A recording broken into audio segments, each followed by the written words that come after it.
전해드릴 소식은 한일 분쟁은 외교상의 논쟁이 아니며 미국의 중재는 필요 없다고 이야기하는 호주의 싱크탱크 로위 연구소의 주장에 대한 내용입니다. BK 뉴스입니다.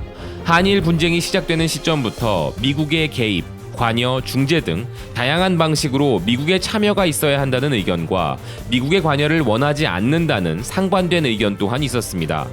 이 부분과 관련하여 호주의 싱크탱크 로위 연구소가 한일 분쟁에 미국의 개입이 필요 없다는 주장을 하고 있는데요.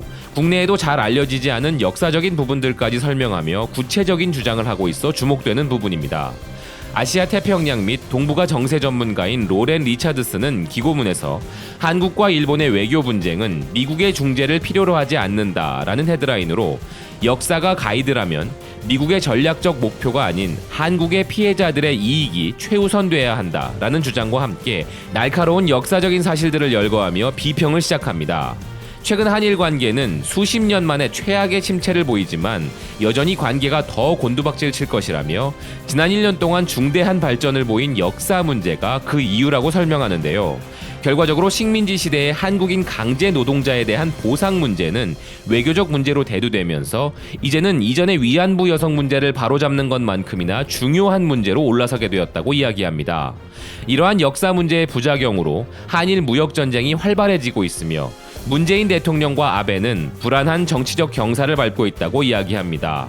그리고 이렇게 한일 관계가 악화되는 상황인 경우 일반적으로 동맹국인 미국이 개입을 하는데 이번 경우에는 미국이 평소와는 달리 한 발 물러나 있고 트럼프가 한국과 일본의 요청이 있을 경우에만 중재하겠다고 확언했던 것을 전합니다. 많은 분석가들은 이 결정을 동맹국에 대한 미국의 태만함을 보여주는 골치 아픈 징후로 해석하고 트럼프 행정부가 전통적으로 그래왔듯이 중재자 역할을 맡을 것을 촉구했지만 한국과 일본의 과거 식민지 역사에 대한 미국의 개입의 역사를 감안했을 때 이는 트럼프가 옳은 일을 한 흔치 않은 경우라고 이야기합니다. 로렌은 이것이 한일 간의 역사적인 문제이기에 그저 양국의 동맹국이라는 이유만으로 미국이 외교적 개입을 하는 것은 옳지 않다는 입장이기에 트럼프가 이번에 물러선 것은 옳은 결정이었다는 해석을 하는 것이죠. 그리고 이어서 실제로 미국이 한국과 일본의 역사 문제에 개입하려고 했던 과거의 시도들은 크게 효과가 없었고 근시안적이었으며 그들은 한국인 희생자들과 그들의 정의에 대한 개념을 무시하는 특징을 보여왔다고 이야기합니다. 또한 미국은 한국이 가진 식민지 역사에 대한 분개와 그들의 희생의 심각성을 잘못 해석하는 경향이 있었으며 한국인 희생자들과 그들의 옹호자들의 외교적 결과를 형성해내거나 훼손하는 능력을 과소평가해왔다고 주장합니다. 로렌은 여기서부터 본격적으로 역사적인 근거를 바탕으로 한일 분쟁에 미국이 개입하면 안 되는 이유를 설명하는데요. 현재 한일 분쟁의 중심에 있는 강제징용 피해자들을 언급하며 2차 세계대전 이후 미군이 일본을 점령했을 때 강제징용 노동자들은 고국으로 돌아가기를 원했고 이를 위해 파업을 준비하고 있었으나 매튜 어거스틴 박사가 기록한 바와 같이 일본에 있던 미국의 점령 관리들은 연합군과 일본에 필요한 석탄을 충족시키기 위해 일본 광산에서 한국의 노동력을 유지하기로 결정했다는 것입니다. 반면 중국 노동자들과 연합군 포로들은 석방되었고 미국의 관리들은 결국 항의 시위에 직면하고 나서야 한국 강제징용 노동자들을 본국으로 송환하기 시작했는데 그중에 대다수는 1945년 9월에 일본이 항복을 하고 난 후 수개월이 지나고 나서야 풀려날 수 있었다고 설명합니다. 그런 다음 1946년 3월 일본의 미국 점령 당국은 한국인 강제징용 노동자들의 미지급 임금 문제를 중재하기로 결정했고 이를 위해 미국 관리들은 일본의 은행 계좌를 개설하고 일본 기업들에게 한국인 강제 노동자들에게 미지급된 임금을 예치하도록 명령했으나 일단 기금이 입금되자 개인들의 지불 청구가 넘쳐날 것을 원치 않는다는 이유로 임금 지급을 보류했다는 것입니다. 그러다 1950년 6월 한국전쟁 발발 후 한국 정부가 일본의 미국 공무원들에게 한국 노동자들의 임금을 이전해 줄 것을 요청했고 미국은 수개월간 숙고한 끝에 일부 노동자가 이제는 북한에 있다는 근거로 이 요청을 거부했고 전쟁의 격변 속에서 이들의 행방을 찾기란 너무 어렵다며 결과적으로 남북 노동자들의 임금을 주지 않았다는 것입니다. 그리고 10년 후 고조되는 냉전 시대를 배경으로 미국은 한일 관계 정상화를 중재하기 위한 노력을 가속화하기 시작했는데 이때 미국의 주된 목표는 한국과 일본 사이에 진정한 화해를 실현시키는 것이 아니라 소련의 영향력 억제와 확장을 제한하기 위한 미국의 봉쇄 전략을 뒷받침하는 역할을 하게 될 동북아 동맹국들 간의 표면적인 화해를 확보하는 것이었다는 주장을 합니다.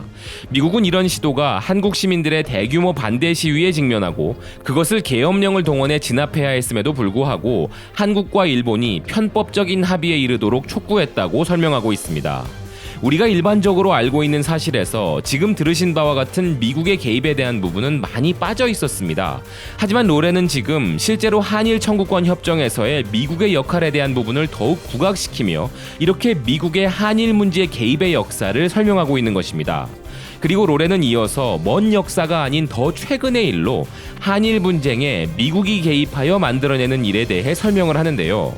2015년 한일 간의 불운한 위안부 협정을 예로 들며 이 국가 중심적인 합의는 본질적으로 피해자들과 그들의 옹호자들의 요구와는 상충되었다고 주장하고 이 과정에서도 미국은 한일 관계에 존재하는 부수적인 문제들에 불을 끄는 것을 돕고 한일 양측이 합의에 초점을 맞추도록 함으로써 다시 한일 간의 합의를 수월하게 만들었다고 이야기합니다.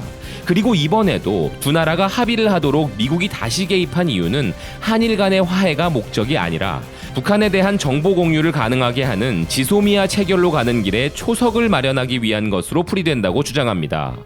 로렌의 주장에 의하면 1965년에는 소련을 막기 위해 강제징용 피해자들을 무시한 한국과 일본 간의 강제 화해를 시켰고 2015년에는 북한을 견제하려는 지소미아를 위해 또다시 위안부 피해자분들을 희생시키면서 국가 간 강제 화해를 시킨 것이 바로 미국의 개입이 만들어낸 결과라는 것입니다. 즉 미국의 개입은 곧 우리나라 피해자분들의 희생이라는 공식이 성립된다는 것이죠.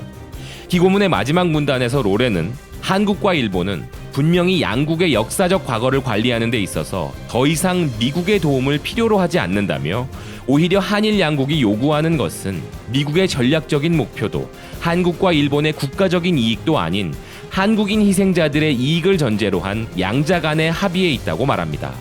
또한 현재 한일 역사 논쟁이 그 누구보다도 한국인 희생자들에 의해 주도되고 있다는 점을 감안할 때 가장 적절한 해결책은 희생자들과 그들의 지지자들 그리고 역사 전문가들을 공식적인 수준의 협상에 참여시키는 1.5 트랙, 곧 정부 민간 공동협의체의 외교 절차라고 이야기합니다.